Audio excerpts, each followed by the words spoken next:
Hey, guys. There's a lot of people here. Hi, everybody. How we doing? Wow. This is wild. Oh, yeah, we got to start the show. All right, so we have to start with follow-up, as we always do. I quit my job. So that's a thing.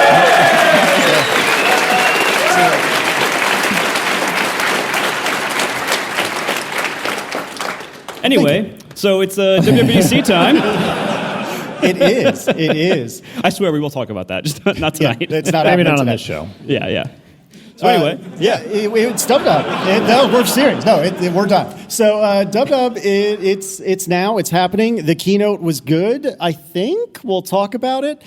For a boring year, I was going to do a visual aid, but that's not useful. Remember, this is a podcast.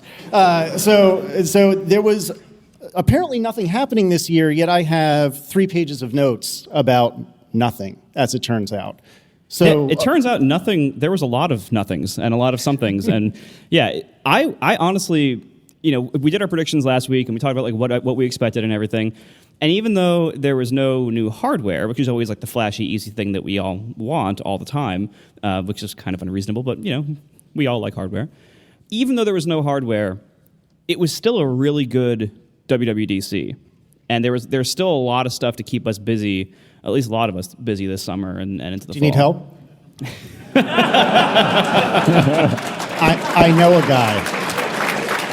Yeah, my app doesn't seem tested enough. Yeah. It doesn't have any prescriptions. Yeah, I don't know. that's what it is. Yeah. But I guess we can try to do this in keynote order, and we'll probably bounce around a little bit. Let's do it. Let's start with that migration video. That was awesome. Yeah, I'm glad. So I was scared because the internet connection in there, and this is the first world problems, but the internet connection in there was terrible on my phone, on my laptop, whatever. So I'm tweeting saying, oh, this was enjoyable, and waiting to just see this wall of tweets about, oh my God, that was so stupid. I can't believe they did that. This is lame. And I actually didn't see any of it. I can give you some of that now if you want. I don't think it was stupid. Like it was so. I kind of knew that what the theme of this video would be, and it's smart because you got a bunch of developers in the audience, and if you want to tell, like, if you include developers in the video, like we knew some people in the video, right? People in the audience will feel like they're part of the experience. It's not pandering so much as like, how could that room full of developers dislike a video that featured developers? And it was silly, right? And they got David Attenborough to the voice and everything. I try to have a good attitude about it, but I also think if you wanted to like game this and say, what video can we show that the room is guaranteed to like, you show that video. So I do think it was a good video, but I also kind of felt like I was played. Wow. We were all played. Did anyone hate the video in this room? No, only One you. person over there hated the video. But who was not going to like it? We'll get to the video at the end, too. It's smart. Smart Apple PR. Good job. Yeah.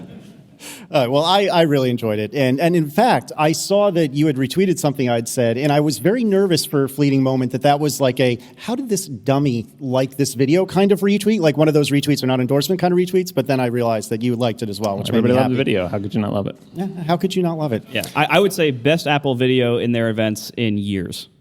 What was the one with the blind gentleman walking through the woods? I thought that one was really good. That was excellent too, but this one I think played to the audience so well that like if you were that kind of person to enjoy poking fun at ourselves and knowing like the developer stereotype, this was that's awesome. my other complaint about it, is that it leaned pretty heavily on we're basement dwellers, we're hiding in our houses and don't go outside and the sun hurts us, which is it's the stereotype, but it's not everybody. Some developers are riding surfboards, making iOS apps, base jumping, they're doing all sorts of things. What developers this guy's rock are those? climbing. Right, he's sitting in the front row right here. Look at him, he's a rock climber. Yeah. Anyway, I mean, yeah, it's fine. No, I thought it was good. So then we start with iOS because that's the only thing that matters these days. Am I right? And perform. Who clapped for that? Did I hear somebody clap for that? What? Come on. Have fun doing your iOS development and Xcode for iPad. Yeah, where's that Xcode for iPad? Yeah, how's that feel, Teach? Anyway, so we start with performance, which I was very happy to hear that performance is a real priority, which is great. And obviously they said iOS 11 goes all the way back to these 2013 era devices or whatever it was, and you can kind of see where this is going. And apparently iOS 12 will go to the same set of devices, which I think is great and impressive. And I'll believe it when I see it, but hopefully the Apple engineers are starting to carry these ancient phones, which I kind of feel bad for them. Well, it's not even ancient. Like I say that jokingly, but it's not even that old. But anyway, I hope these engineers are carrying these old phones so they can see what the day-to-day experience is like and really live it. And I feel like I've heard some rumblings that that's the case, but one way or another, concentrating on performance helps everybody. Even those of us with brand new phones, it helps us too. I think also there was some degree of like handling and damage control from the battery gate thing and from iOS 11 adoption being not that high relative to how long it's been out compared to previous releases and things like that. The phone throttling is what you're talking about with the battery thing, right? Yeah, the battery throttling, yeah. And like, for years we've had this problem of old phones run new OSs really slowly, and that really hurts Apple and the ecosystem in the long run because it makes people not want to upgrade their software and makes them less happy with their devices over time. So anything they can do to fix that is very important. And it has seemed like, until fairly recently, it seems like that has not been enough of a priority. So for this to be like the very first thing they tell us in this conference, like that's a pretty good sign. I also took it as a sign that I didn't have that much else in iOS 12, but turned out to be kind of wrong because they did go through a lot of things. But to start on that, it's like, oh, so this is the OS that like where we just make things tighter and faster and remove bugs, which is great. I think it's a good idea. But I got that signal. Also, they did the adoption thing. It was like, first they did the 50% in 7 weeks, which is a weird measure. Like, who cares when you get to 50%, right? And then they did the other one. It was like 81%. Year, and isn't that low? Like it wasn't like 10 in the 90s and 9. Like it seemed a little bit low, and I think part of that is the fear of like, oh, I upgraded the OS and now my phone is slow. So they're definitely counteracting that, and regardless of that also being good PR, it's the right thing to do. So I'm glad they're doing it. But did they actually talk about bug fixes though? We just assume. I mean, come on. Right, that's the thing. Like, yeah, it was all about performance, and my favorite thing was at the end of that segment, Craig said, only after mentioning performance, he said, if this was all be done with iOS 12, we think this would be a great release. And the whole room laughed. Like the whole room of people that we were watching it with, everyone burst out laughing because it was so, like, it's like, really? It kind of was, that segment was kind of the beginning of I think, a running problem throughout this presentation. Granted, I like the presentation's content overall. I think I like what we got today. I like what was announced. I like what they've been working on. But the presentation seemed a little messy, and it seemed like it really lacked editing. And this was one example, like this whole segment, where it really did seem like they were like padding it. It seemed like they didn't think they had enough to say, and so they were just padding everything. And like, Craig going through, here's all the releases we've done for the last few years. That one, and that one. They're just providing context. I mean, if you want to yell about something padding, I would say the Lego demo. There's always something like that. Yeah. Demo padding's always a problem. But it did seem like there was a lot of just actual like intentional time wasting going on. I would characterize that as this is what you do if you're not in a rush. Like remember the last one or whatever where they were in a super big rush where they just got to go. This is what they would do if they had more time, and they had more time this year. Yeah. So then we got AR stuff, and is it USD-Z? That's right. Is that right? Okay. Universal Scene Descriptions. Yeah. So I don't have anything particular to say about that. So I didn't really get it during the keynote, but in the State of the Union, what clarified it for me was that like this is just like a file format that the OS will be able to look at and deal with everywhere: Safari, Messages, Mail, everything. So AR in general is a thing that I'm not that excited about because I haven't really seen any compelling like killer apps for it yet. Except measuring things, which Apple just Sherlocked amazingly. Whoops. Yeah. But I think what finally clicked for me is the idea of like I was just doing backpack shopping, like we all do. And one of the... Stereotype. Yeah, right. And one of the issues I had was it was hard to tell from pictures online, like how big is that? And this is the problem I always get when trying to like shop for things online, like how big or small something is. It's often hard to tell scale online. And it was kind of cool to think like, what if in a few years, like on product pages of online stores, in addition to having all the little photo thumbnails and you can make the photo bigger, what if one of them was a used file and I could just download, I could like view that and see like how big that is on a table or like next to my existing backpack on the floor in my room. Like the idea of like being able to visualize objects, to be able to see, to get an idea of scale, like when you're just seeing something online, That I think would be a really killer feature of that. It might take a while before we're ever at that point where all the retailers have these things for all their products and everything like that. But if we get there, that would be really cool. It's coming soon, and like in a couple of years, it'll be. I mean, we'll get back to that. What is it? The Amazon show, whatever one that lets you try and close. Like you want the backpack on your back. So ARKit in 2 years will let you put the backpack on your back and have someone like take a video of you and see how the backpack looks on you. Same thing with clothes. Not just have like, oh, here's a shirt. This is how big it would be, but like map it onto your body. Mm-hmm. We're not there this year, but come back in 3 years and see if we're not mapping clothes onto our bodies. We're already putting Memoji things on our faces. So. Hey, that was awesome. That was cool. We'll get to that. And so one other thing to mention about ARKit 2 is you can have shared experiences, which I can see being pretty neat. And they did that demo with like, I forget what the name of the game was. But the slingshot thing? Yeah. Well, it's basically like a slingshot thing or whatever. It doesn't really matter what the name of it was. And interestingly, after the keynote, when all of the attendees were getting lunch, they actually had a couple of stations where they had tables and iPads, and you could actually go and play the game. Now, as with all things, the line was forever long, so I didn't try it, but I saw this happening. It did look kind of cool. I could see how that would be neat. Yeah, if you have a pool table-sized table in your house. Those tables were huge. Like the slingshot table was huge. The Lego table. Who has a table that big? It's like King Arthur's table. Not only that, but an empty table that big. That isn't just like a runway giant and it has wood grain on it, so ARKit can pick it up. I don't know what kind of houses these people have, but there's no clear horizontal surface that size anywhere in my house,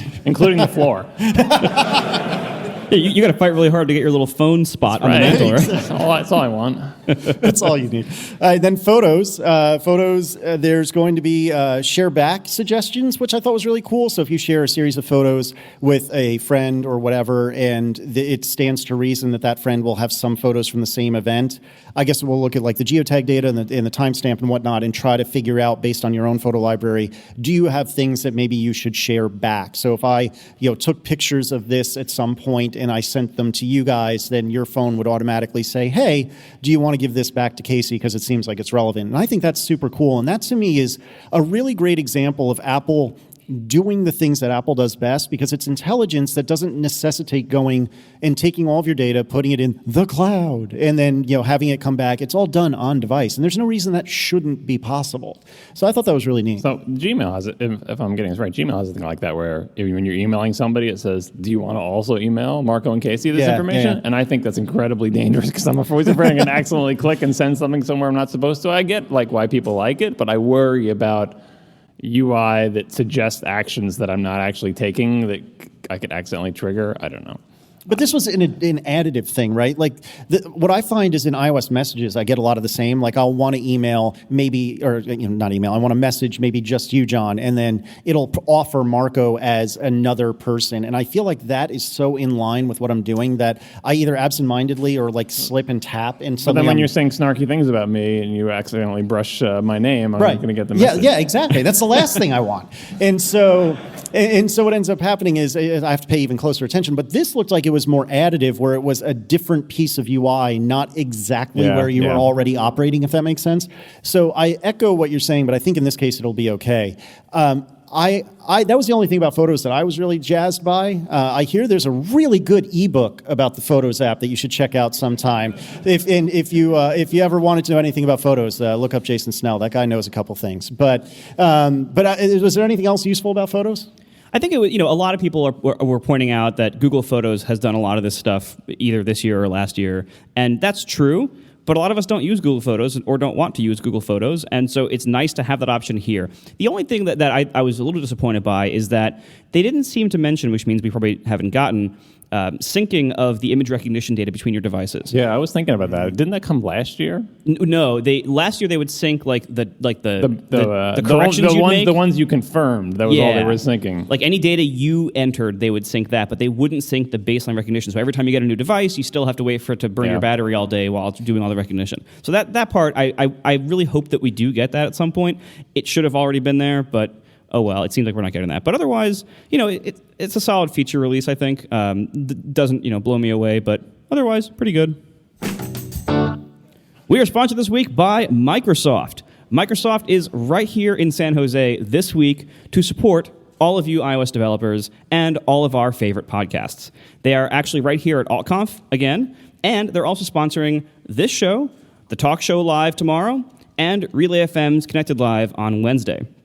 Microsoft, they're cool. I mean, they sponsor a whole community, and I really appreciate that. So anyway, they believe any developer should be able to build, deploy, and scale your apps without having to worry about managing services or underlying infrastructure. So whether you are an Objective-C or Swift developer, Azure has what you need to ship your apps faster and with more confidence. There's all kinds of stuff that you can do with Azure.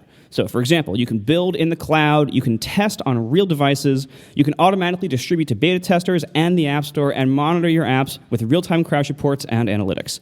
You can even add things like pre-built AI services into your apps to make them more intelligent. And if you're, for instance, a game developer, you can get a complete backend platform for your iOS games with real-time analytics, power management, live ops, and more. So here's what you need to do. They've set up a page where you can learn all about building intelligent iOS apps that scale. That's aka.ms/iOS and Azure. So that's once again, aka.ms/iOS and Azure. So very special thanks to Microsoft for sponsoring our live show and really our entire community of developers and podcast fans for years. Thank you very much to Microsoft for sponsoring our show.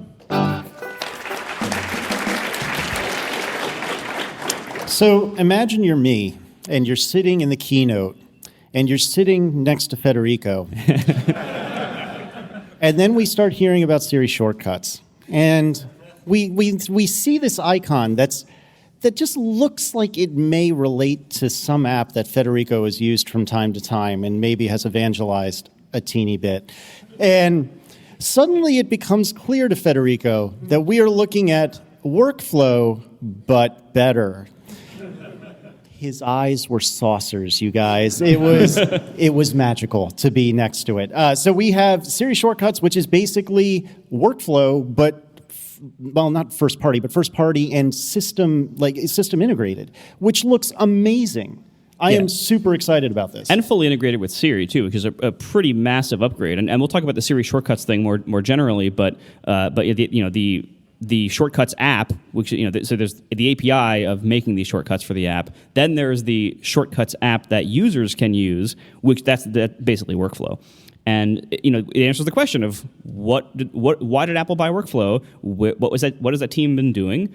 And the unfortunate answer to those things is like, well, they got absorbed and they did something boring. In this case, this was a good answer. This was absolutely. They kept doing awesome things with workflow. And now it's part of the system in a really great seeming way. I haven't actually tried it yet, but it looks awesome, and I think this is going to be great. I'm confused by Siri, the shortcuts thing, because I can't tell how powerful it is or isn't. Like the demos, I still don't quite understand it. I kept thinking of your use case, because it's the one we talk about on the show so much. But like, you can have these little save Siri shortcut things in your app camped out so that you can make a shortcut to that location to perform an action. But does that mean if I wanted to tell Siri to play an episode of a podcast, I'd have to start an Overcast and hit a button there and go into it? I'm very confused by it. I don't think so. So the API basically looks like, and I haven't played with this yet, but it looks like I, as the app developer, can tell the system what you're doing at any point, and I can also, like in a UI or NS user activity, there we go, a user activity, and the system can index those, and then I, as the app developer, can expose a vocabulary to the system. So I could maybe do things like expose a vocabulary of all of your playlist and subscribe podcast names with like the word play in front of them. So I could have you be able to tell Siri, play ATP, and well, if that was actually the title of our show, that would work. You could add the vocabulary. I'll have to hard code that exception. Right. But otherwise, play Accidental Tech Podcast, and then it should then be able to launch my app with that as the trigger. So that actually, last week I was kind of asking for some kind of like generic like action, verb, object kind of system. I think this gets us a lot of the way there. If this works the way I hope and think it does, this is a huge upgrade for SiriKit and for the usability of apps with Siri, and in lots of ways that interact with like the Siri watch face and like the suggestion of the lock screen and stuff like that.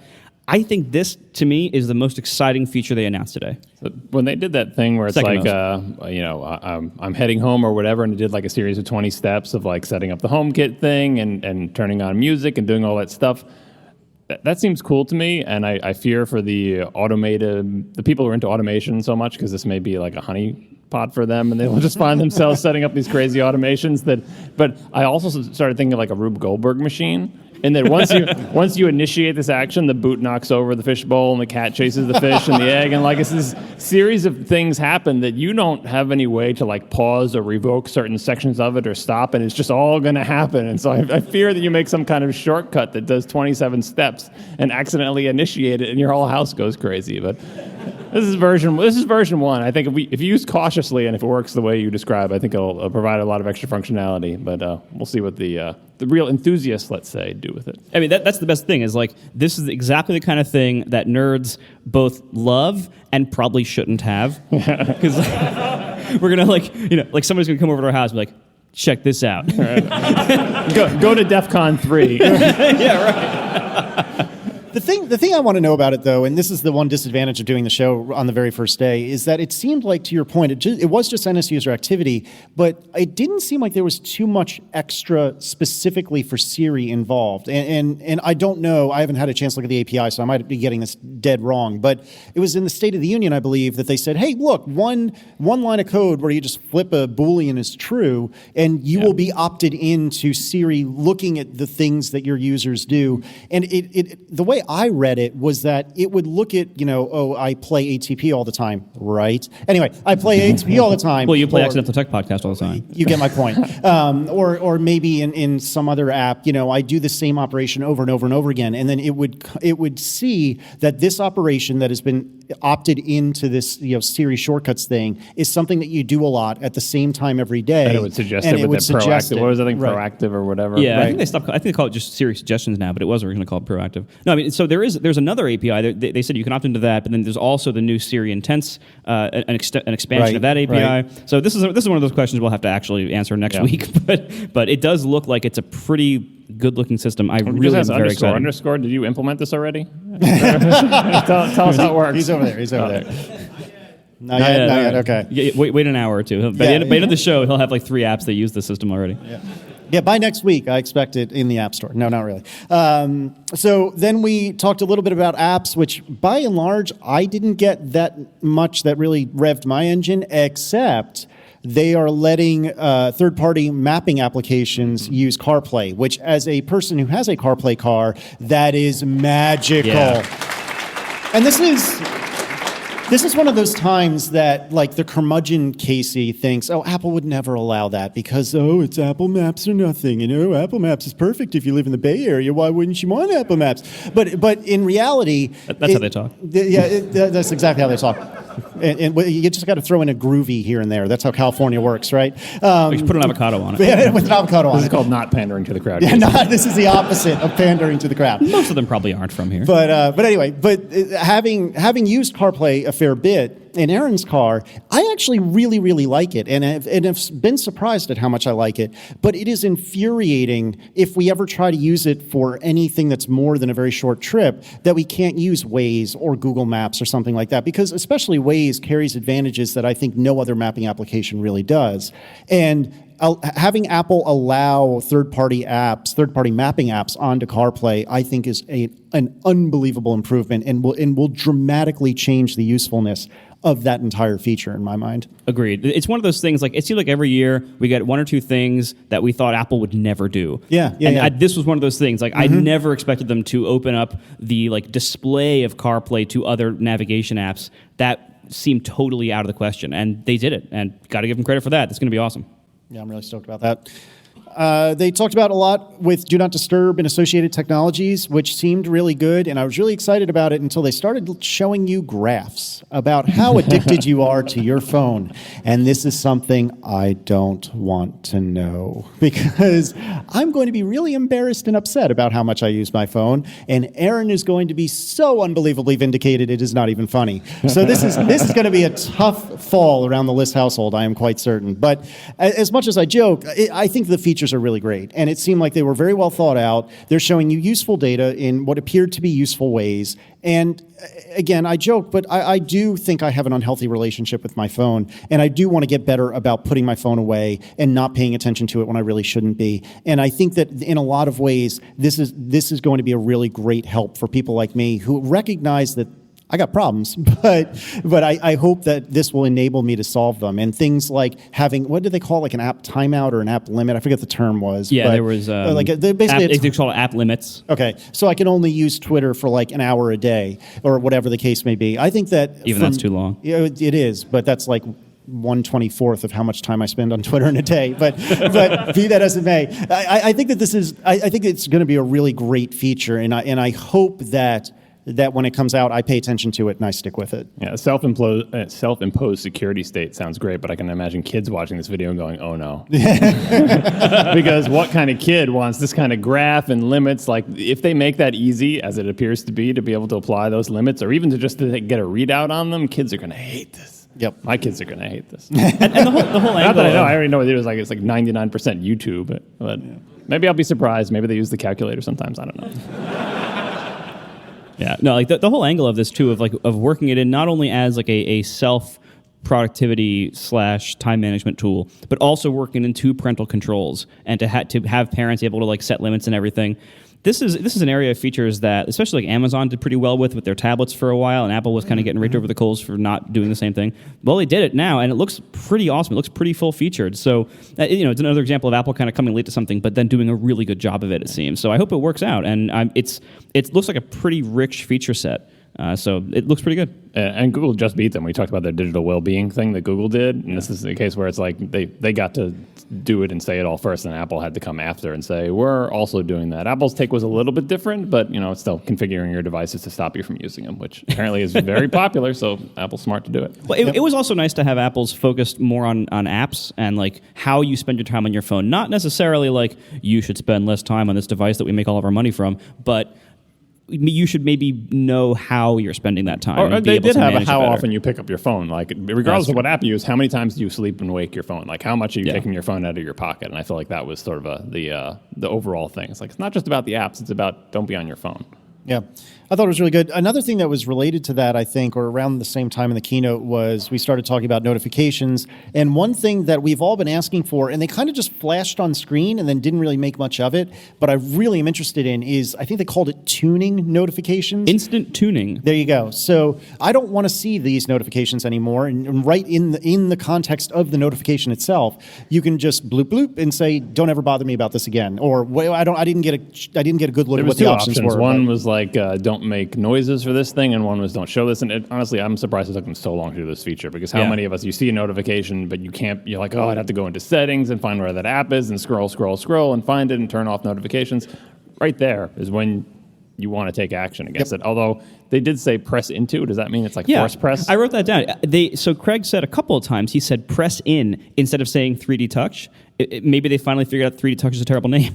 but if it's 3D touch, like, nobody's going to know that feature exists. That's true. So that, like, you're going to have to tell everyone in your family, if you see a notification you don't like, press really hard on your phone screen. Not that hard, just a little bit, and then dismiss that thing. And they'll be like, oh, that's great. And then the next question will be, why does Apple do that? Why do you have to press hard? And I'll say, I don't know. Because reasons. Like, there's no room for a button. There's no room for anything. I don't know.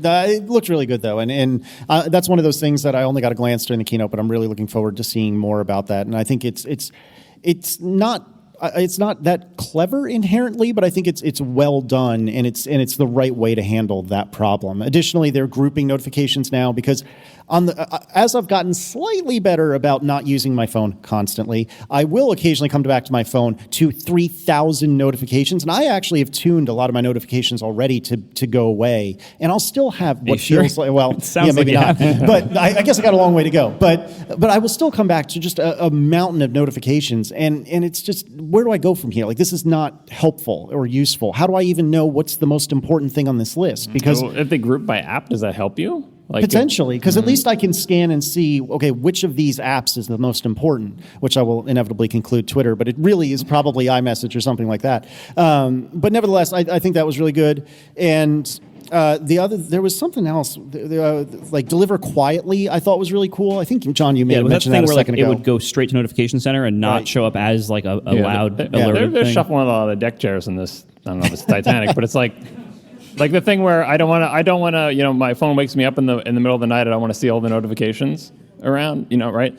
So hide them all until the morning. they're still there. They're still going to be there. Oh, we have a button when you want to see them. I guess, like, I don't know. I don't know if this is appealing to people, but like, the notification is still going to be there in the morning. I don't want to be bombarded with them in the morning. I don't know. I don't have a good read on people's relationships with their phones. Well, I guess, I think you could compare it a lot to RSS readers, where a lot of times people go through this cycle with RSS readers where they would start using an RSS reader, they'd start clean because it was too overwhelming before. They'd start clean, and they would subscribe to like 50 high traffic feeds, and then 2 days later they would have 10,000 unread items, and they would say, RSS readers are too hard to manage. I'm overwhelmed, right? The actual solution to that is use some self-control with the feeds you subscribe to. But that didn't actually, that wasn't a good enough solution for a lot of people. A lot of people are like, but I want all of this sometimes, but not other times. And you, app, magically figure it out. So notifications, I think, are a similar thing where people want a lot of notifications. Like, most people are not like me. Most people don't cut them down to the bone. Most people get too many notifications. But what they want to do about that is not to turn off an entire app's notifications. What they want is for there to somehow be a more manageable setup to this.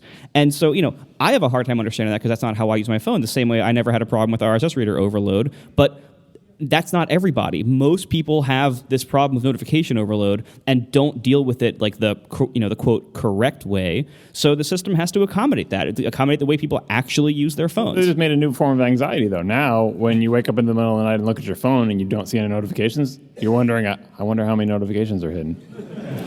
Did I just get a text from my mother saying somebody died? What's going on? That's something you worry about every single night? No, I don't worry about it at all. But I'm saying if you're waking up and you're like, oh, I see these notifications, I now have to sit up and text people at 2 a.m., aren't you also wondering what you're not seeing? I don't know. I don't know. I think for me, so having an infant at home, there are times when I'll pick up my phone at like 3 a.m. and just want to know what time it is. And inevitably, because I have no self-control, I'll see, Mike has already been up for 3 hours, and he sent me like 13 messages about something important, and so I might as well answer them. And so then the next thing I know, it's like 5 a.m. and I've been up for 2 hours, and I blame it on Mike, but really the reality of the situation is it's all my fault. But imagine that you had like a baby monitor notification too. Like, you'd want those to go through. I think we still need more flexibility. Just grouping by app, it's an improvement. It's a step in the right direction, but I think there's still a lot more that can be done in terms of prioritizing notifications and setting up rules and set up a workflow or whatever. We didn't get that.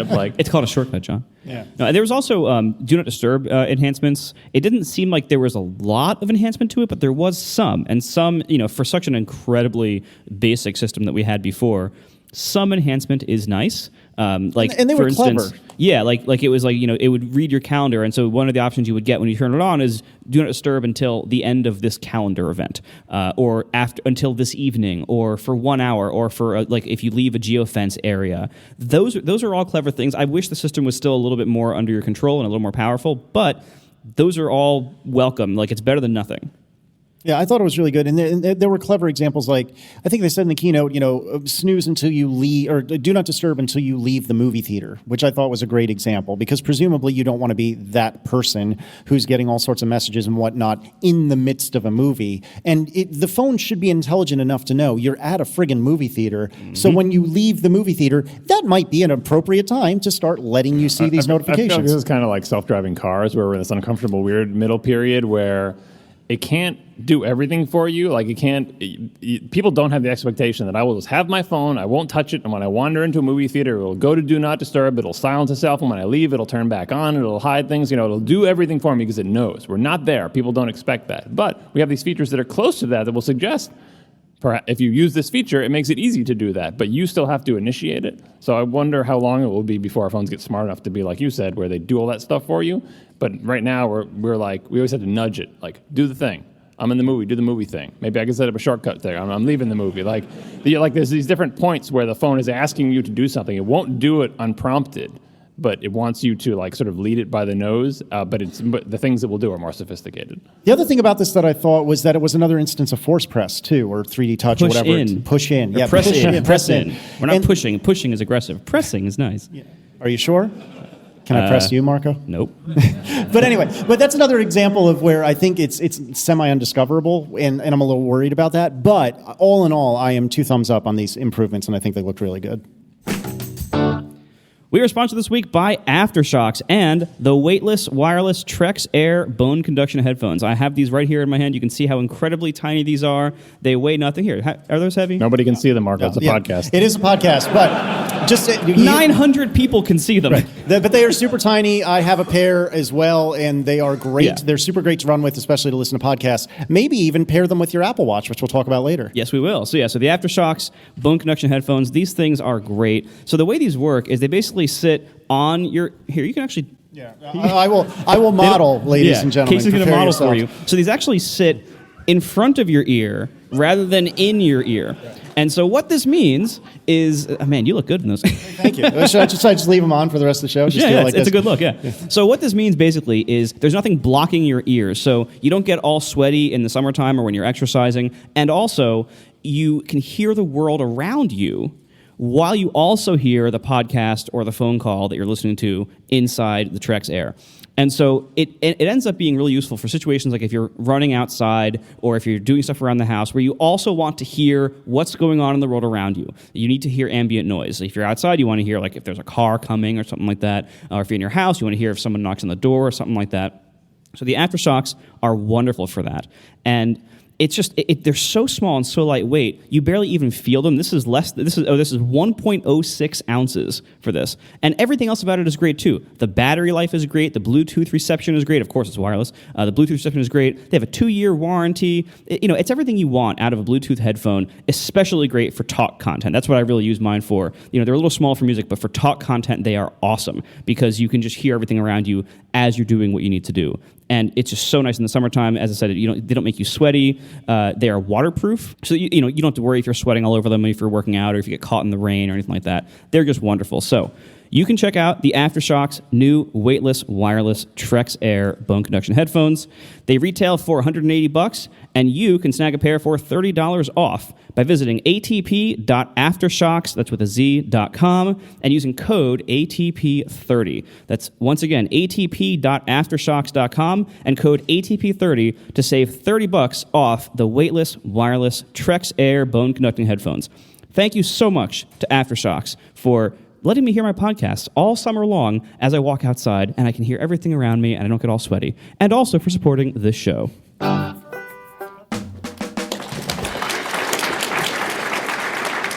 All right, so we're almost through iOS. We have to talk communication. I am happy to report that your tongue now exists for your Memoji, which is extremely good news. I'm very excited about this. I love the deadpan delivery that Federighi did with this feature and with whatever the next one was, the Memoji, I believe. Mm-hmm, mm-hmm. His deadpan of like, we have a new feature, tongue detection.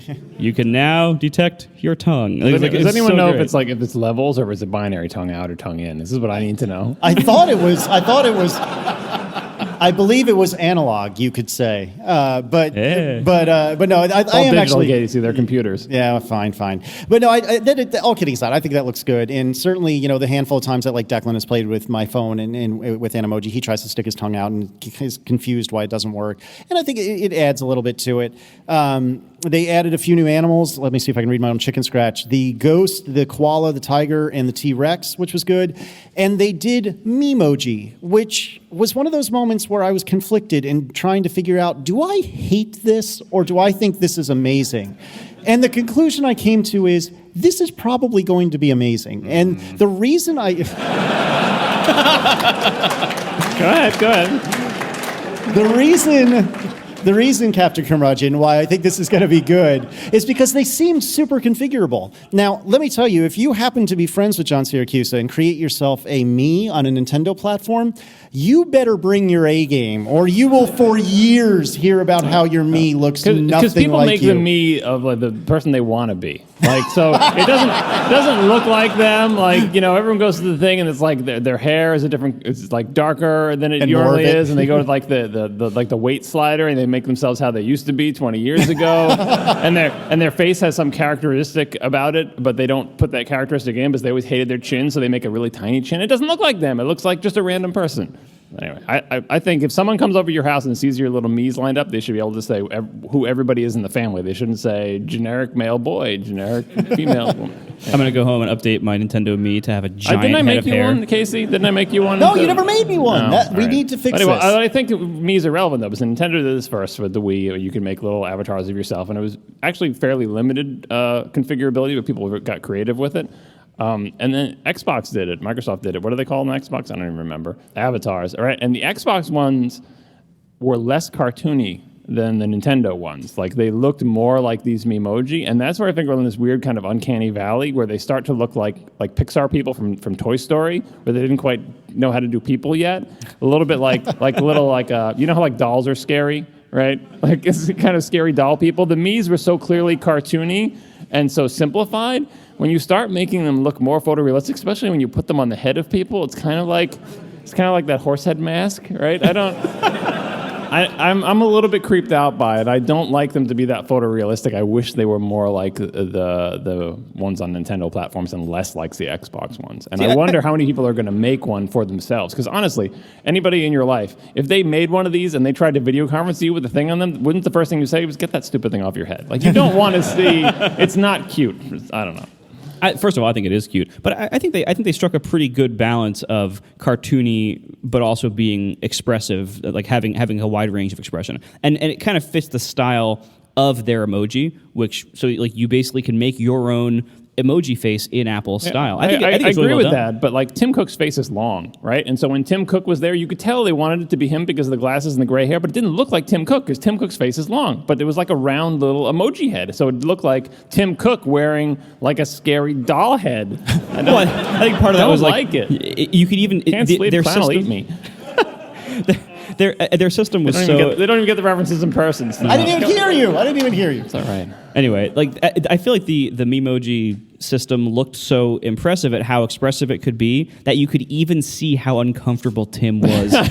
You could see him like really a little forcing bead of sweat on the side of his forehead. Yeah, really forcing that smile. You could just tell like I can't wait for this to be over. Like you can just tell like that is not Tim Cook's game at all. Yeah, do you think he uses that a lot at work? No, I don't think he does. No, and the struggle I have with this is sitting here now, truly, I'm really enthusiastic about this. I think this could be really fun. But I think that I have two problems. Number one, I'll never be able to use this with John because he'll criticize my Memoji. No, you don't use it every time. Me anyway. That's true. You don't FaceTime me anyway. Would you like me to? No. We can start doing this podcast with group FaceTime, which is now a thing. Hey. Yeah, that's true. Well, hold on. But give me We a can make second a here. YouTube version that's just all three of our Memojis. Oh my God, let's do it. Let's do it. You heard it here first. We finally figured out how to use YouTube. Yeah, we finally cracked YouTube, you guys. It just happened. I'm sure no one else will have this idea. No, not a single person.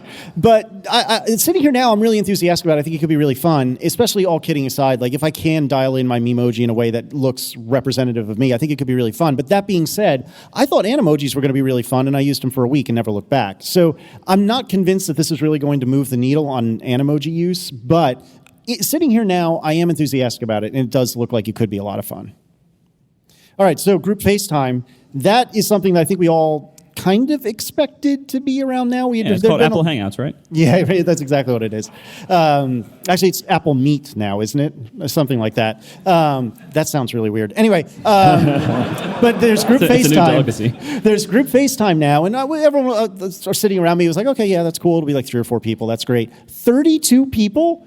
How is that manageable? Like, that's great. I'm excited about it, but how is that manageable? We don't know that it is. Well, fair. But it did look really cool. It had that Apple like visual flare, which I'm not sure if that's the appropriate time for visual flare. Like, there was a lot of dead space there. It looked aesthetically neat, but I'm not sure that that is the most appropriate or useful way to represent a whole bunch of talking heads. But nevertheless, all told, I'm really interested in this. I think it's really cool. It would be nice, because I have 2 younger brothers, both of whom live in different parts of California. My parents live, 45 minutes away from me. It would be cool to have like a family get together, which I'm sure will never actually happen. But hypothetically, in my fantasy world, it seems like it would be neat to be able to do that. Maybe once a month we could all get on, group FaceTime and just kind of hang out for a few minutes. You are the only person in the world who wants to create more family get-togethers. You can tell which squares are your parents because it's like facing the table or the ceiling. Like, I can only see the top of your head, Mom. Look down. I think it's also really cool the way it's integrated into messaging groups also. Yep. So like if you have an iMessage group, you can just like go into a FaceTime thing with everyone. That's a really cool feature. I'm still waiting for parity with iChat, because in iChat, correct me if I'm wrong, you used to be able to like share a document, and often if I'm on a FaceTime, it's like, oh, we took this cute picture of, the dog or your grandchild. Take a look at it. I want to serve up the picture as well. It seems like it would be an easy thing to do, but instead we end up like pointing the phone at like a computer screen to show them the picture. So we're getting there, but it also gave me kind of a little bit of PTSD flashbacks about like massive video conferences at work.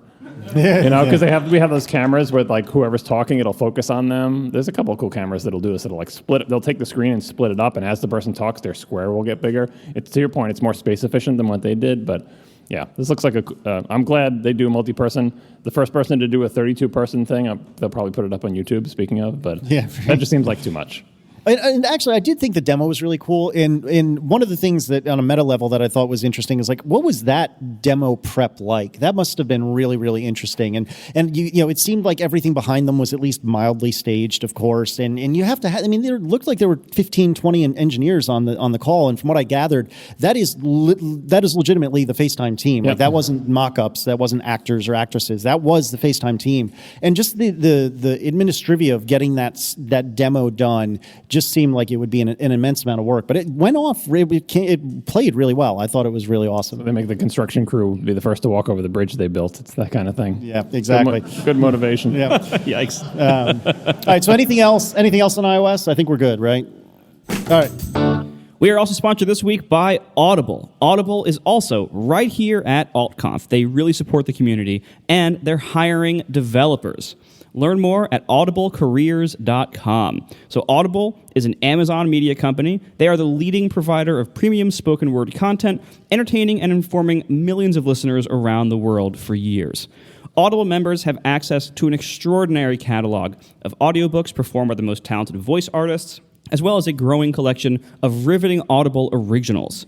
You will find transporting experiences you can't get anywhere else. Audible is hiring developers right now. So if you want to build software used by millions of listeners globally, Audible has an opportunity for you. Visit the career site at audiblecareers.com, or if you're here in the conference in the room, you can look at their table right outside. They're doing a nice raffle. Visit the career site at audiblecareers.com. And you can join the company that is changing the world one listener at a time. So once again, go to audiblecareers.com if you are a developer and you are interested in working at this company to build software used by millions of listeners. Thanks very much to Audible for sponsoring our show.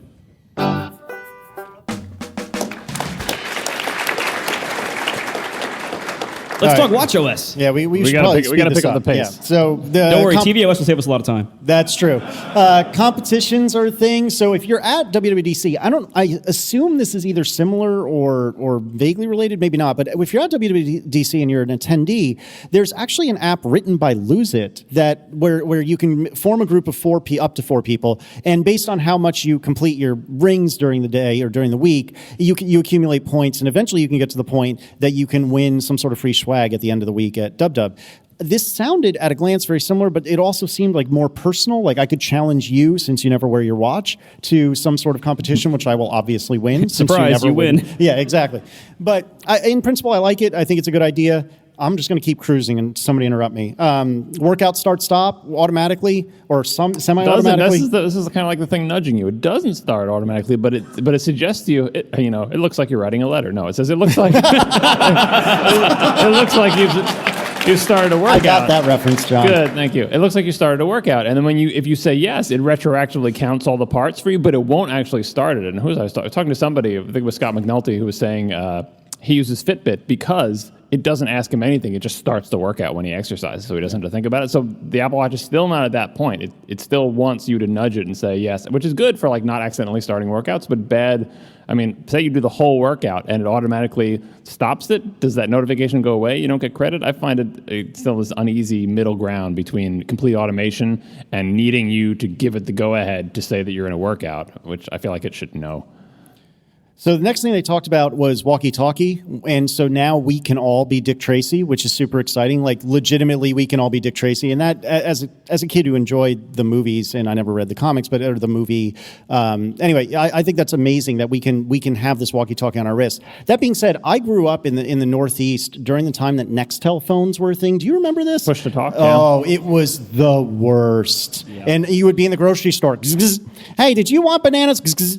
No, I wanted apples. It was just, it was like a billion decibels, and it was terrible. If you don't remember this, consider yourself very lucky because A, you're probably young, and B, you didn't have to deal with it. But it was the worst. So I'm very curious to see if anyone ever uses this feature for any reason. But I am in full support of it being a thing. I just can't imagine a time that I would use it. Yeah, I think it's going to be. This is like a much better solution to watch quick communication than digital touch and everything. So I think this is it's a good move. I don't know what kind of adoption it will get, but it looks pretty good to me. The only thing is like when the message comes in to your watch, does your watch just start making noise, or do you have to accept it and to play it? Yeah, I don't know. Yeah, they kept saying it pre-announces with a buzz and a beep, but I don't know. Again, I don't know if you need to like do something to allow it to happen. Like if you know your friends are like out somewhere like sensitive, and you can just make their watch start talking, that would be pretty fun. There's probably some kind of like taps you and you have to tap to play it. Yeah. It doesn't replace your walkie-talkies though, sadly, because so they said Wi-Fi and cellular. So if you're without signal, it's not like the watches are radio to radio communicating with each other. You need internet access. It's, as far as I could tell from the keynote. Yeah, yeah, you totally do. And I got like 1,000 tweets when that was announced saying that they were like my walkie-talkies were no longer necessary, but trust me, they are. Yep. Moving along, Siri shortcuts are in the Siri watch face, which is exciting. One of the things I was really looking forward to was enhancements to the Siri's watch face. This isn't quite as much as I wanted, but it's certainly a step in the right direction. I mean, to me, this is a really good thing because what we're seeing with the watch, and we'll get to some of the audio stuff in a second, but like I think what we've all seen as developers is that it's hard to maintain a watchOS app that's a really compelling, good experience for most apps.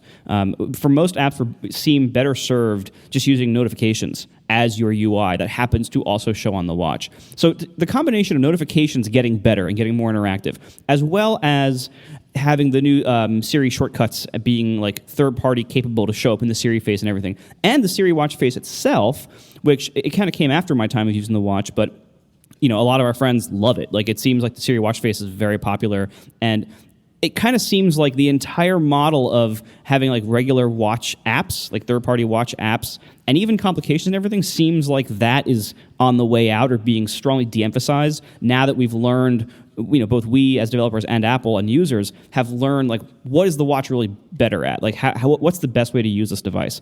It does seem like we're moving away from apps more and more towards smart suggestion things as part of the Siri face and more interactive notifications. And I don't think that's a bad thing.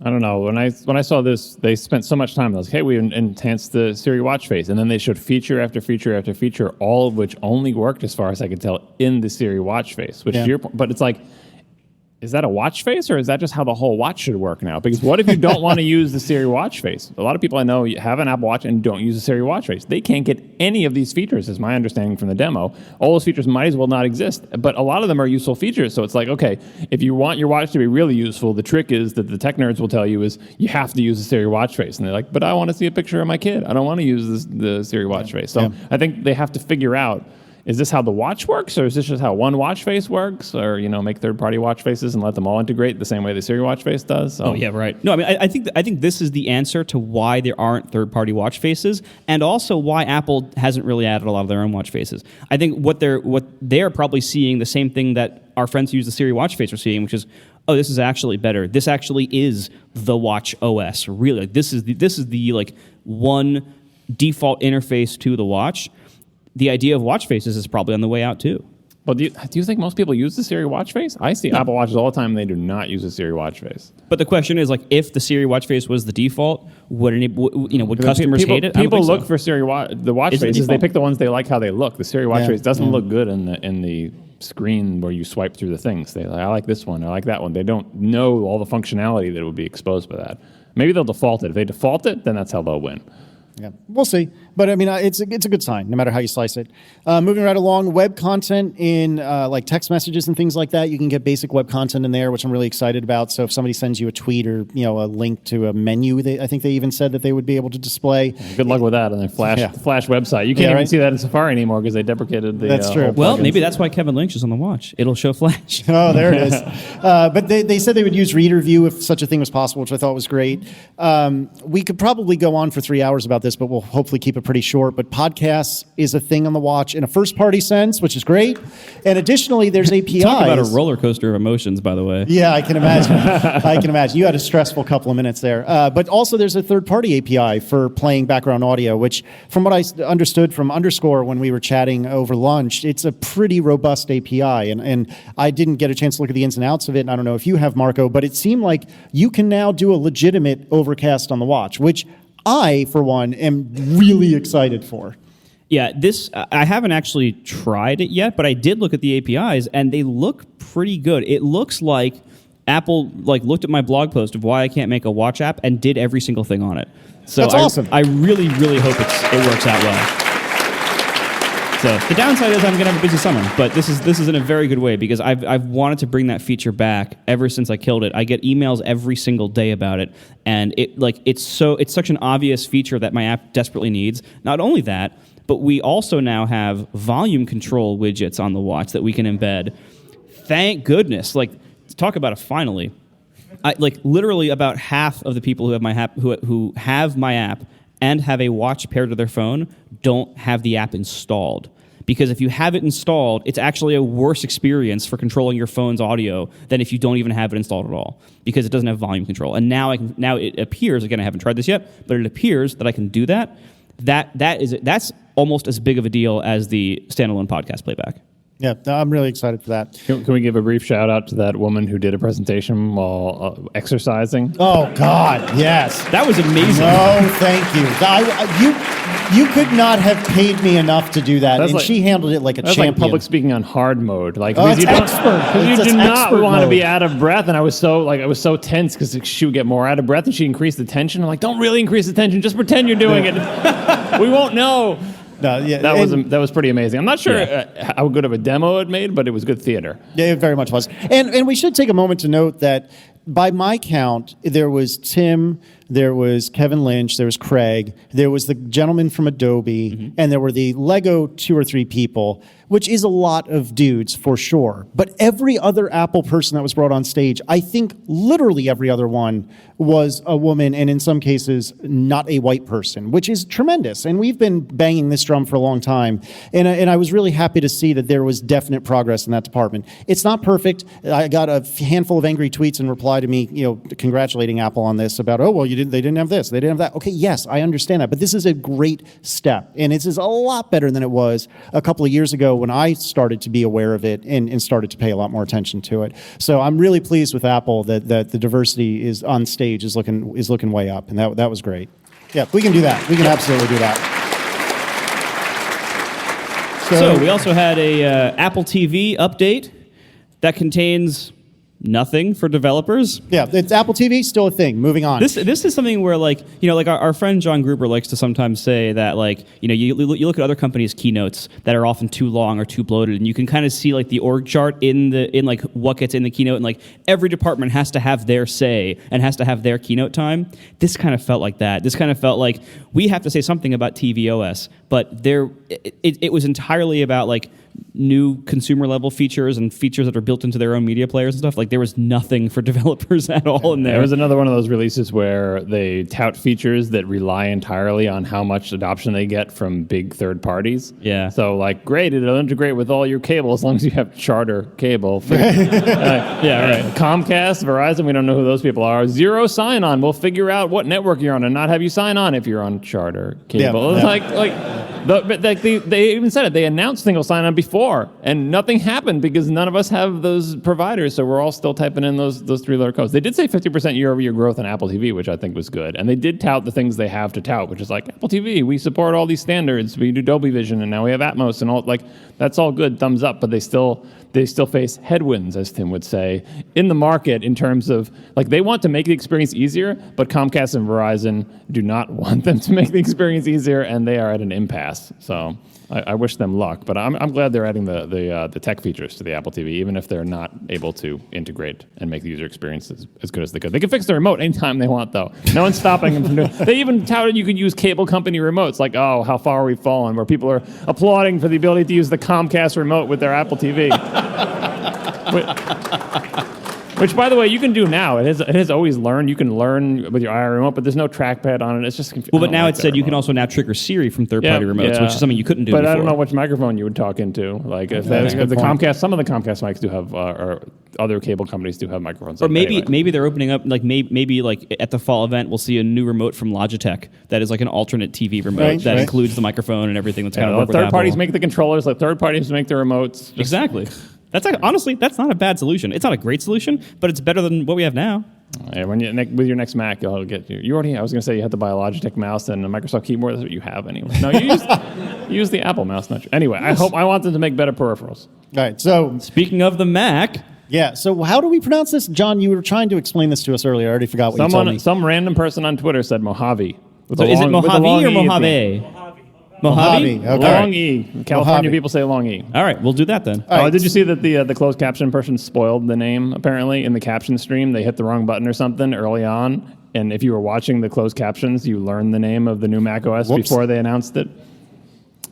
But that was in English, not Chinese or whatever. Yeah. All right, so I'm going to try to speed run this, and I'm going to make it probably 4 sentences before I get stopped. See, I didn't even finish that sentence. I didn't even finish that sentence. Come on. No, we're not speeding. I just want to say how they framed it. Like, first of all, he came out and said, "We love the Mac," which is a, doth protest too much thing, even though that is the incorrect interpretation of that phrase from Shakespeare. Look it up. But everybody knows what I mean. Everyone knows the reverse one. And he said, this is a release that's chock full of new features. So that was like the first 2 sentences they said. This is not 0 new features. This is not a rebuilding year. They tried to pitch this as chock full of new features. And there were new features, but I'm not going to say it was chock full. All right, anyway, go ahead. So, and the other thing they said, thank you, Dad. The other thing they said was it's inspired by pro users and designed for everyone, which I thought was a great line. I haven't decided how much they achieved that, but I thought it was a great line. So dark mode is what we all knew was coming. Dynamic desktop, which has things like desktop stacks, which I thought was a very cool and clever implementation that, again, is a great example of Apple doing Apple things in a great Apple-y way. Well, that stacks thing, I was racking my brain to figure out where I'd seen that before. I was like, was that in like macOS 8 when it was Copeland? Or did they implement that in like a beta of macOS 10? I couldn't recall, and eventually figured it out. It was, God, this is a terrible name, but it was the pile metaphor. You can have piles, and this is from I think it was from Apple's Advanced Technology Group in 1992. The same thing, like it was like a paper on how you can pile things and how it's a reasonable way of organizing stuff. And so now finally they've shipped this idea they've had forever. I'm unconvinced of how good this is because you have a messy desktop and then they all go sorted into piles and you can scrub over them, but I think if you did that to someone's messy desktop, they'd be like, where's all my stuff? Where did it all go? It's like, oh, don't worry. All your images are in the image pile. It's like, no, but I had it arranged. The lower left was these things. Like, I feel like they don't recognize, and I've said it a million times, the reason people use a desktop is it's the one place on their computer that they can always find and spatially arrange things. And it's not arranged well, just like people's houses and desks aren't arranged well, but it's the one place they know where to find. And it does not move. And if you put an icon in the lower left and a big clump of icons, they're always in the lower left. So I could say, if you want to run this experiment, find someone with a messy desktop, show them the piles feature, and watch the horror on their face when all their icons get sorted into piles. And there better be an undo for that. So I think it's an interesting feature, and I think people can use it. But they're like, oh, you can sort by tag. It doesn't just have to be by kind. Like if you were the type of person who tags your images, your files on your desktop doesn't look like that. It's meticulously arranged. So I am not sure piles or stacks or whatever the hell they're calling them is the greatest feature. But hey, at least they're doing something to the Finder, right? It's better than nothing. So then they have gallery view. So I guess RIP cover flow. I guess It's already gone, isn't it? This is this is the triumphant return of non-3D cover flow. Something like that. But it did look good. You know, it had a sidebar where you could get a whole bunch of metadata about pictures, for example. You could plug in automator actions on the side. Looked really nice. That's a big thing, though. Like that little like quick action thing on the in that little sidebar that's new now. That I think is going to be really useful long term because so it isn't just automator actions. By the way, shout out to Automator on stage. Yeah, I know, right? Who was expecting that? But anyway, so it's automator actions, or you can put in like shell scripts or Apple scripts as those actions too, and then apps can I think also expose their own actions for relevant file types and everything. That sounds great. Like as a Mac Siri user. shortcuts too, right? Oh no, I forgot, not on the Mac. Oh yeah, there it is. No, but like as a user, that sounds like it's probably going to be a really useful feature just in day-to-day usage of the Mac. Yep, definitely. Quick Look seems like it's gotten a lot of the kind of brains of preview, which is very excellent. I think that looks really good. Well, it's a little weird that Quick Look has now become an editor. Fair, but Well, I still think it's like good. the markup. It's all the iOS stuff. We'll get to the screenshot stuff in a second. But yeah, you quick look, and now you got the little markup icon, and now you can scribble on it and save it. It's convenient. You can do lots of stuff without going into an app. It's like OpenDoc resurrected in this weird way where these little views have all these little tools that now spring around them and different share actions and stuff. But like, what happens if you like make some edits that you don't like necessarily? I guess you don't save it, but like, what if you like click away to a different window and then that window disappears? It's a quick look window. Like, do those just get saved without you? I don't know. It's kind of odd. Yeah. I mean, it looks neat in principle, but I agree that Yeah. it's also odd. Continuity camera. You skipped over the screenshots thing. Marco's Did I? favorite feature. Oh my! Yeah, the my screenshot bad. again. The screenshot editor coming to iOS 11 or from iOS 11, basically like that kind of feature coming to the Mac where you take a screenshot and it kind of shows a little overlay of it, and you can pick it up right there and start editing it and everything. Plus the additional enhancements to screenshot capture to make it easier to capture screenshots and screen And recordings video. and And everything. movies, so you don't have to use QuickTime Player. Yeah, like the bad that. one. All that stuff. This is more stuff that I think we will actually really use this as Mac power users. I think we will trademark. I think we really will use these features all the time because it's just like things that enhance day-to-day usefulness of the Mac. This is one of the reasons why I'm actually very happy with the overall amount of things that we got today because for the Mac in particular, it really does seem like Tim's statement about, like he said, it's chock full of features inspired by pro users but designed for everyone. That's what the Mac always has been. Like the Mac has always been a thing that was very powerful if you were a pro user or a power user. You could really get very powerful with it, but it was also like it was like progressive power. Like new users could get a good look at it and know how to use it. These kinds of features, we really haven't seen these added to the Mac in a while. Like during like the uncertain times of the last few years, where it has seemed like the Mac might be really abandoned. We really haven't seen anything like this get added in any meaningful numbers. And to have all this stuff in this release, I think Tim's statement was actually correct. I think this actually is new features, maybe chock full. I'll leave that up to you and Chalk and Barrett to decide. But these really are, I think, useful everyday features that like.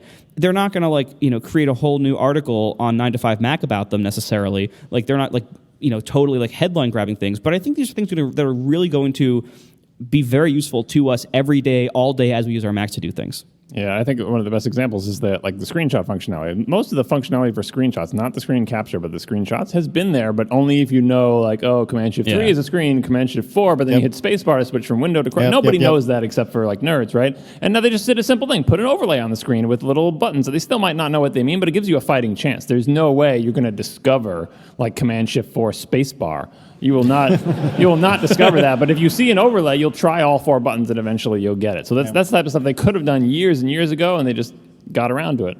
Yep. So hopefully continuing my not so effective speed run. Before we move on, sorry. This is legit. I'm not trying to do this to you. Screen recording, right? So they integrated screen recording. And when I saw the screen recording feature, they used to be in QuickTime Player, like you could record the screen or regions of it or whatever, and now it's integrated in the screenshot. And all I could think was that last year, converting the Windows Server to Metal, this is what you get out of it. You convert the Windows Server to Metal, and now you can integrate screen capture, presumably in a more efficient way without having an app because it's all built in. Maybe I'm wrong about that, but that's what I thought about. Like, the redoing infrastructure and causing kernel panics on Steve Troughton's Smith machine constantly to rewrite the whole Windows Server in Metal because you know you're going to deprecate OpenGL gives you stuff like now I can do system-wide screen capture as like just a thing as part of the screenshot tool.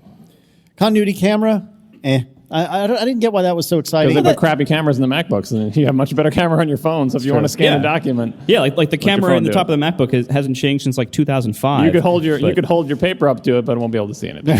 No, but I think it is a little bit questioning. Like they can remotely enable the camera. Is that a creepy thing or a security problem? But I think that will be another one of these just like everyday useful features. Like because so often I want to take a picture of something in my room or something to show someone like in Slack or something.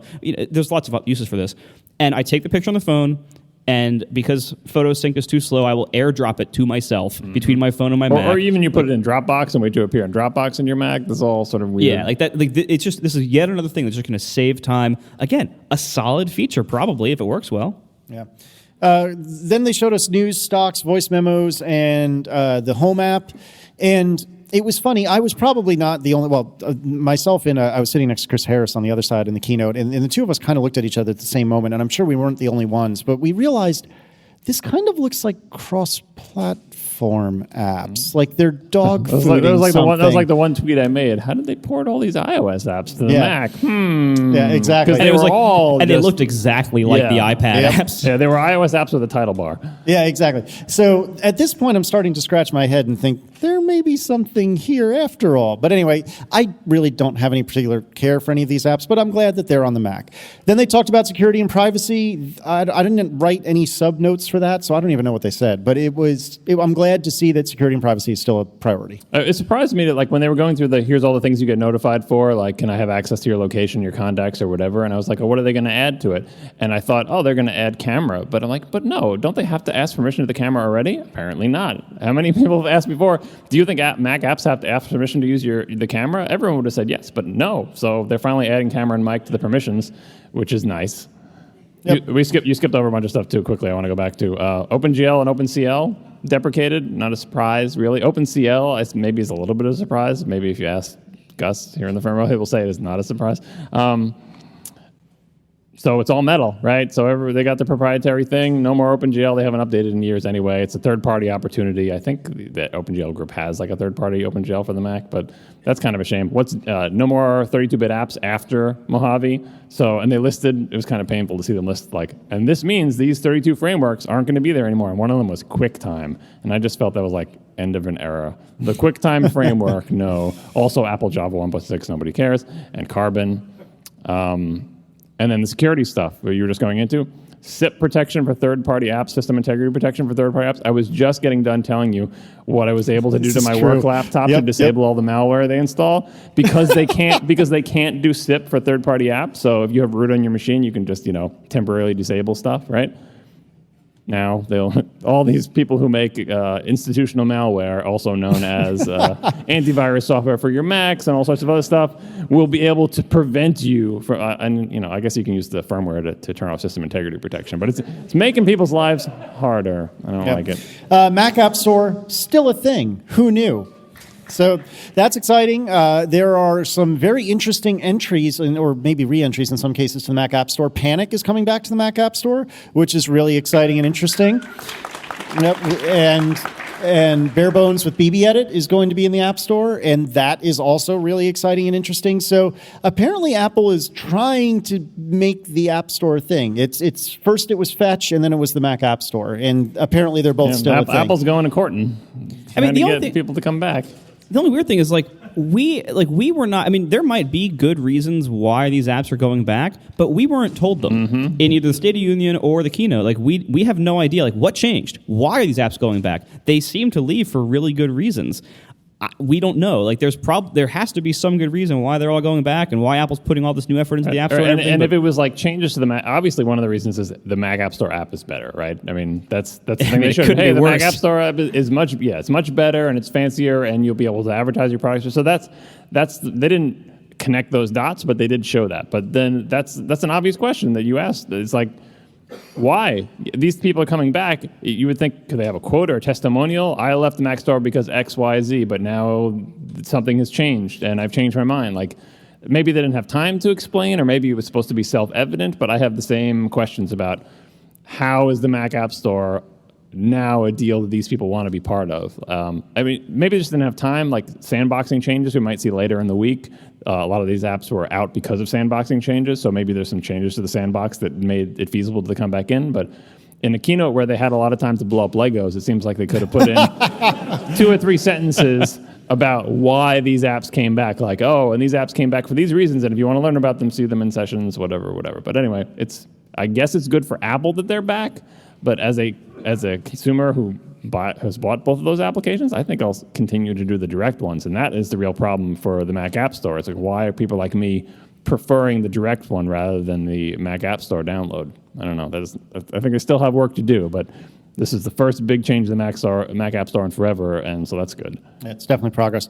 They talked about Metal and Core ML, and what was the thing where you can make models a little easier? What was that called? Create ML? Create ML, thank you. That's pretty cool. Yeah, it's definitely cool. But in the interest of time, let's skip over that and let's talk about UIKit on the Mac. It is a thing, and it is supposedly coming next year. And if the last year has told us anything, we'll see what happens. But it's supposedly coming next year. This is really exciting. I'm not sure if this is good for the Mac, if it's great for the Mac, if it's bad for the Mac. Like, I can see very many different ways that this could end up. But the fact that they are publicly acknowledging something that smells a lot like this marzipan thing, that is, I was surprised and really into it. And it seems really cool. And I mean, the apps that they show, the news app and the other ones, I wouldn't say they looked bad by any means. I agree with, I think, Marco, you had said a minute ago, they looked like iOS apps. And yes, that's true. But it's not like they looked bad. It looked a little bit off, but still good. The design is how it works, Casey. Yeah, well. I mean, they work like iOS apps. I'm clicking in the upper left corner for this little back thing with a little chevron to switch back in the view. That's not how a Mac app works. I mean, I understand the tech demo. Just like push the side of your screen and move over a little bit. Yeah. I'm a little bit Push in. Yes.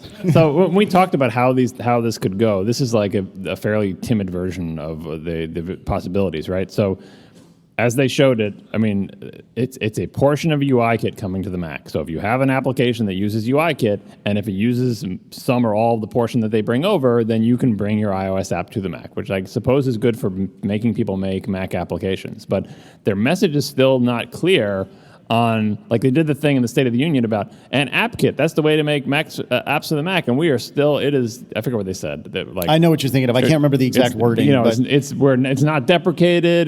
There's still a thing that they're going to support, right? So, my question from when we talked about this a couple weeks ago is like, what is Apple's opinion of the best way to make Mac applications? Like, what is the new vision? They said AppKit. I thought that's what they said, was that the best way to make a Mac app is AppKit. Yeah, they were clear about that. They were very clear that like AppKit should be what you use if you want to make the best Mac app. But it seemed to me that by bringing iOS over, what they were saying is, I mean, yes, to get iOS developers to do your stuff, but it almost seemed to me that like long term, if people keep using UIKit on the Mac, and UIKit understands scrolling and resizing and mouse events and hovering and all the things and drag and drop, all the things that they have to understand, right? Why would you not make a Mac app directly in UIKit? Because the UIKit is the easier to use, more modern, better fit for Swift, right? I feel like there's a tension here between, it's kind of like Carbon and Cocoa in the beginning where they seem like peers, and we wanted to see how it would shake out. And if I was AppKit, I'd be looking over my shoulder right now because parts of UIKit are coming over. The part that I was excited about from a tech nerd perspective in the State of the Union, they talked about it is, like, these two operating systems are built on the same core of, Darwin and everything. People don't remember because no one ever says Darwin in a keynote for the past decade. But it's there. It's the same, OS under the covers. And they said that they had drifted apart, like the underpinnings of iOS, like because they really had to hack up macOS 10 to get it on the original iPhone. And they just drift apart because like this is suited to the phone, that's suited to that. And they're going to unify those things, which is something they probably should have done a long time ago just to have less bug surface, right? And now the phones are like more powerful than the Macs in some cases. So yeah, unify that core layer, and then that's like a level playing field for AppKit and UIKit to duke it out for the soul of the Mac. The 4 apps that they showed, they look like iOS apps. They did not look like Mac apps. And I know they tried to say, look, it behaves like a Mac. I can select text and drag it, and it's like, you're not a Mac app yet. You're not an Electron app, I'll give you that, but you're not a Mac app. Amen, brother. No, but I think we should really congratulate Apple for dogfooding this and dogfooding it up front, because what was it? It was iCloud Core Data that was a disaster, and it wasn't until they started dogfooding the other iCloud stuff that it really got good. And so I am really enthusiastic about it, tentatively, but very enthusiastic about this, that they're dogfooding it. They appear to be doing it right, and that's really exciting. And so all in all, it was a pretty decent keynote. I thought it was pretty good. Now, admittedly, I had fairly low expectations in part because nothing really leaked, in part because I didn't know what to make of it. But I thought, all told, it was good. It was not the best keynote I've ever seen, but it was good. Do you want to talk about the fact that Apple's doing a thing now where they tell you a year ahead of time something they're doing? Yeah, like that's wigging crazy. me out. That Like is they did weird. it with the Mac Pro. They do it with this. They do it unintentionally with AirPlay 2 and messages in the cloud. AirPower. Right? But and AirPower, which is never coming, whatever. But they like the Marzipan thing. Like all the rumors were dead on, except for the part where they said, "Yeah, but Apple's going to talk about it anyway." When they put that slide in the beginning that said like iOS, tvOS, iOS, watchOS, tvOS, whatever, macOS, I knew at that point that you saved the best for last, right? What the heck do they have in macOS that it's like would be the best? It's got to be the Marzipan thing. But I was like, but they said it wasn't ready. Maybe we're all wrong. Maybe it is ready this year. Nope, not ready this year. But they announced it anyway, and it's not like they're reacting to rumors. It feels like Apple feels increasingly that they need to put a stake in the ground to say, don't worry, we're going to fix this Mac thing. Like not this year and not next year, like, but we're going to fix it. And don't worry, we're gonna let you do UIKit, not this year, but we're going to tell you about it anyway. It's different for Apple. I don't know if it's bad or good. Like it's fun for us. We learn stuff ahead of time. But it's kind of like they're, Osborne affecting themselves a little bit. Like, are people really going to be diving into making, starting a new AppKit-based Mac app right now? Or are they going to wait until next year and see how this whole UIKit on the Mac thing shakes out? Well, I think this is them kind of realizing that Mac OS and the Mac as a platform, especially with the more recent focus of Mac as the Pro platform by Apple, they're finally realizing that that pros and people who use this platform for work sometimes need a roadmap. The other companies do this too. Intel gives roadmaps. Microsoft gives roadmaps. Like big companies that deal with big businesses and pro customers tend to give roadmaps so that people can plan and make decisions and have some idea of what they're in for, next year or for the next 6 months, instead of just having like occasional things randomly come and blindside them. So for this, if I was a Mac developer and say I had an iPad app, and maybe my Mac app was, a lot of work to maintain because I'm not that good of a Mac developer, and maybe I'm having a new version that I'm planning for next year. Maybe I might hold that off a little bit now.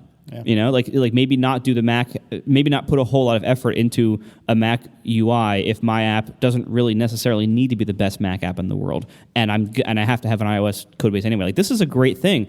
They're telling developers really major, pertinent information that we are really going to want to know a year ahead of time. That's great. It helps us make good plans. It helps us use our limited resources effectively. And, there's going to be a lot of arguing over whether this is good for the Mac or not. We've had some of it on the show talking about the Marzipan rumors. I fall on the side of it being a great thing because I think pragmatically speaking, this isn't a question of whether I now have to use all of AppKit to make an Overcast Mac app, or whether I can, have my iPad app run in a little window of some kind. Because I was never going to do that. I was never going to port the whole thing to AppKit because I've already evaluated that option and decided it was too much work for what it would be worth to me. So many companies find themselves in this position. That's why we have things like Electron and all these weird cross-platform awful frameworks that make it really hard to make good apps anywhere, because the cost of making apps on all these different platforms individually is too high for a lot of companies and indies to justify.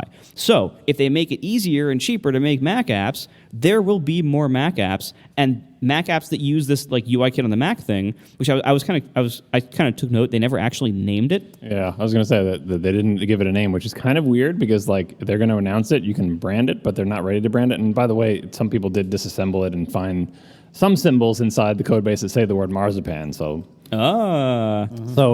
regardless of what this thing becomes, at some point, some part of it had the word Marzipan involved in it.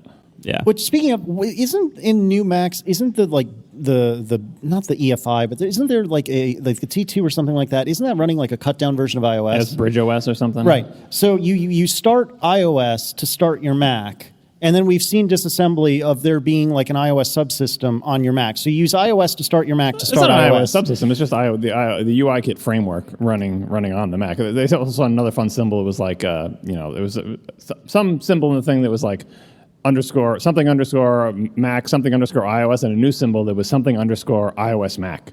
So it's iOS running on your Mac. Yeah. Have fun putting on all your pound defines for the million different symbols there. But anyway, good keynote, John? Yeah, they did. I forgot to mention one more 1 year thing where they announce something and then you wait a year and it comes. And I want Marco to be able to use his bell. So APFS Fusion Drive.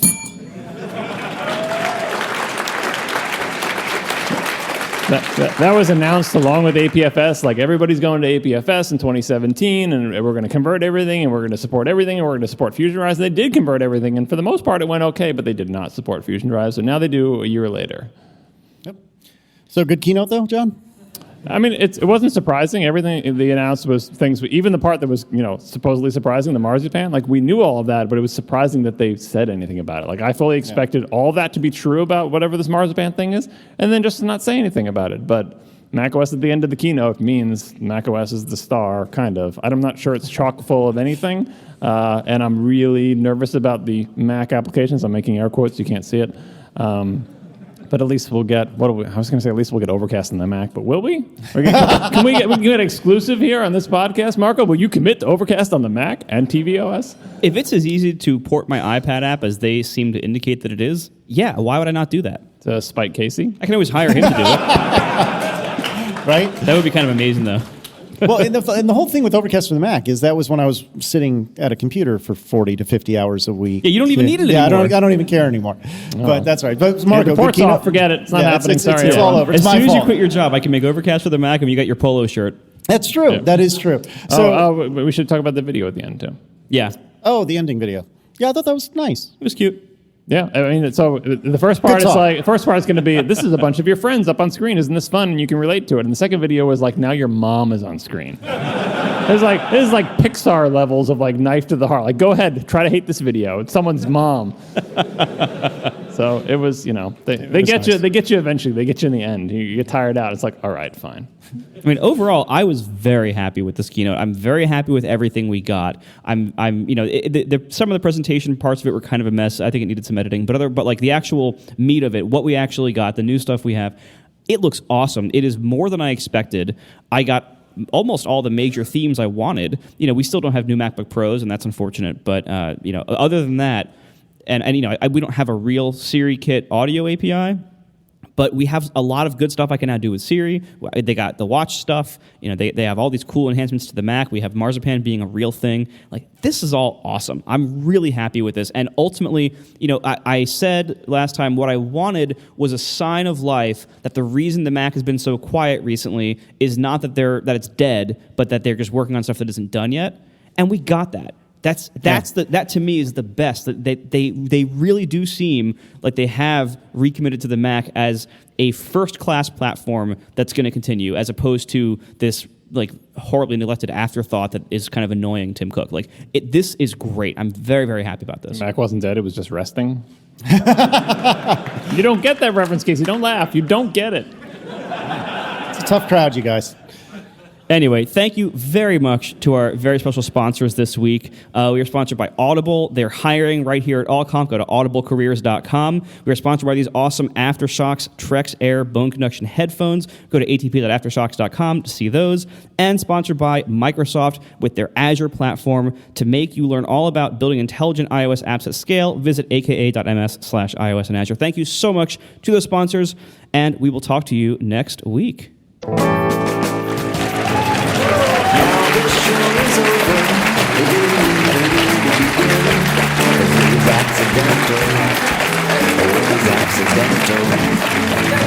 John didn't do any research. Marco and Casey wouldn't let him, 'cause it was accidental. Oh, it was accidental. And you can find the show. Don't hold back, guys. Don't hold back. .fm. And if you're into Twitter, you can follow them at CASEYLISS. So that's Casey Liss, MARCOARMENT,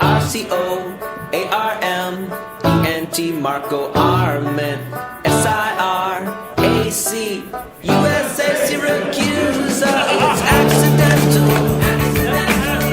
They didn't mean to. Accidental. Tech podcast so long. All right, so we got...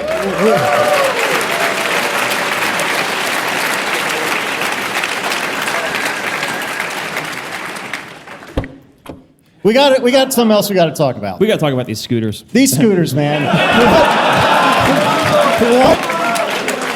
What is going on with these scooters? So if you're not in San Jose or San Francisco or what have you, apparently it's a thing that these scooter ferries just fly over the cities and just deposit scooters everywhere. And for almost no money, you can sign up to drive/ride/pilot, whatever, these scooters. Electric scooters around the city. And so I guess you, Marco, and Tiff, and Mike, and a few others who were here before John and I signed up for this and started driving these scooters around. And then yesterday, you got some for John and I to try. I forced you to do it. You forced John to do it. I needed I encouragement. like scooters. That was fine. Okay. Yeah, that's totally how it went. Yeah, that is not how that went. But anyway, There was no hesitation. I wasn't cautiously setting out, saying goodbye to his wife, like he'd never see her again. Well, to be fair, these things are terrifying. Well, the thing is, they are terrifying, and they haul ass. Yeah, so those things move. This is like the progression that I went through, and then watched as everyone I know went through the exact same progression. Is at first you start noticing that there are these scooters everywhere, and you think, well, that's kind of weird. Isn't that kind of littering up the whole world? And this apparently is a controversy in these cities. Sorry, but it's California, the towns. Anyway, so there's this controversy. There's scooters all over the place, littering up the sidewalks and everything. And so you first see them, and then you might see a couple people whizzing by on them, and you're like, wow, what jerks. And then at some point, you are bored at social policy, and you're like, there's three of them sitting right there. And in the middle of the sidewalk, Yeah. not even really arranged in any particular way. They're just there. It's like being in your house with kids. They just seriously. drop it wherever the hell you Seriously. are and walk out of the room. So you go in this progression from, what are those, to those people are jerks, to, they're right there. Maybe I should try one. I don't have anything else to do, and I don't have to worry about angering the locals because I'm only here 3 days a year. They're not going to remember me. So let's give it a shot. Why not? I got some time to kill. How hard could it be? On the Saturday before WWDC. So I signed up for the app and tried a scooter, and I went through this progression of you get on it and you're like, whoa, whoa, and then you push the accelerator really hard and you're like, whoa, holy shit. These things are fast. No, they really, really are. If you are in town, and obviously the people I'm looking at are, but if you're ever in town, you should try it because they are disturbingly fast. And you go through this progression of unfamiliar, jerk, curious, trying it, and then you're like, oh my God, this is really fun. Yeah. And then you start rationalizing okay, this has to be a good thing because this is fun, and I want to rationalize this is a good thing. So let's ignore all the problems of them littering up the sidewalk and start talking about how this is going to change mass transit. Right. We'll have to rethink cities. All these it was they amazing. really But are. you forgot the final stage, which is when you pointed out to me when you were describing what it was like before I had tried it. What you said was 100% true. Is that as soon as you do it, you realize immediately this should be illegal. Yeah. Oh yeah. Because there's no they are way. heavy and they are too fast for the sidewalk and they are too slow for the road and their wheels are too small for potholes and we need the law to catch up with these scooters because this is not how cities should work. If you gave these to everybody in the city, it would be with the existing roads and structure, it would be mass chaos. And I just fear when people come whizzing by us, they're just gonna hit me. They're heavy, they're big and heavy, and they don't go that fast. They go 50 miles an hour. But they go you fast. You get into the mass, P equals MV. These things are gonna hurt you if you get hit in the back with them. So I am not a fan, but they're so fun to ride. To me, it definitely feels. Try it before they become illegal. Yeah, exactly. That's why I made them try it. I'm like, look, we're going to come back here next year. There's no way these will still be legal next year. So you got to try it now because this is way too fun. They're way too fast. There's no way this is going to be a long-term thing. So check under your seats. Everyone gets a free scooter now. And the other problem I have with it is that I think if I'd stayed on the scooter another 5 minutes, I would have gone from terrified to, I think I've got this, to I am evil Knievel. And that would have been I already got good. to the phase. They cannot take a curb. You can't go from the curb to the street because the wheels are too small. The and very the first wheelbase ride, is too big. the very first ride he took, he ended it by trying to go off of a 6-inch tall curb and just bottomed out. You can do it on a bicycle, but these fell things, over. the wheelbase is too long and the wheels are too small, and they're not. Yeah, they need bigger wheels. And we're need to get Horace Dedu on here to tell us about e-bikes because we're like, how can you talk about this and not mention e-bikes? They're going to change the world. We know, Horace. We know. So try them before they're legal. You heard it here first. Thanks a lot, everyone. Thank you.